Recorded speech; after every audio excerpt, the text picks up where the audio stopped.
बहुत टाइम पहले एक छोटे से गांव में एक आदमी रहता था जिसका नाम हरिशंकर यादव था। अब हरिशंकर एक सिंपल सा आदमी था, थोड़ा आलसी और पढ़ाई में बिल्कुल अच्छा नहीं था।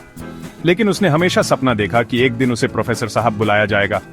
पर थोड़ी प्रॉब्लम थी, उसके पास कोई डिग्री नहीं थी, टीचिंग का एक्सपीरियंस भी बिल्कुल नहीं था। एक दिन जब वह जंगल में लकड़ी काट रहा था तो उसे क्या मिला?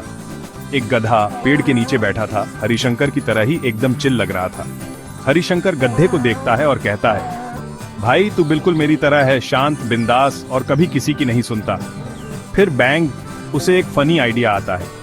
वह गधे को घर ले आता है, उसकी आंखों पर चश्मा लगाता है, उसे कोट पहनाता है और उसके सिर पर पगड़ी बांध देता है। गधा अब एक प्रॉपर स्कॉलर जैसा लग रहा था।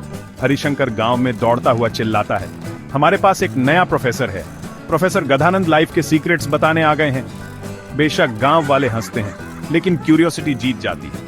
वे पहली क्लास के लिए जमा होते हैं। हरिशंकर सबको लाइन में खड़ा करता है और गधे को स्टेज पर रखता है। वह माइक लेता है। अब प्रोफेसर साहब आपके सबसे गहरे सवालों का जवाब देंगे। कोई पूछता है, प्रोफेसर प्यार क्या होता है? गधा करता है, ही। हरिशंकर समझदारी से सिर हिलाता है, देखो जवाब ये है, प्यार में सिर्फ शोर होता है, कोई रियल मीनिंग नहीं। भीड़ को यह बहुत पसंद आता है। हर दिन कोई ना कोई सवाल पूछता है, गधा रेंगता है और हरिशंकर हवा में से ज्ञान निकालता है। जल्दी ही गांव में किताबें आ जाती हैं, ही के दर्शन, गधे में बुद्धि, ये सब प्रोफेसर गधानंद से इंस्पायर्ड थी। लेकिन एक दिन एक असली स्कूल इंस्पेक्टर आ जाता है। वह पूछता है, यह सब क्या है? हरिशंकर खुश होकर कहता है, प्रोफेसर से कुछ भी पूछो। इंस्पेक्टर, आइंस्टीन की थ्योरी ऑफ रिलेटिविटी क्या है? गधा, ही। हरिशंकर, देखा, सब कुछ रिलेटिव है, आपके लिए मुश्किल उसके लिए आसान। इंस्पेक्टर अपना सिर पकड़ लेता है, इस तरह तो ये गधा यूनिवर्सिटी का चांसलर बन जाएगा।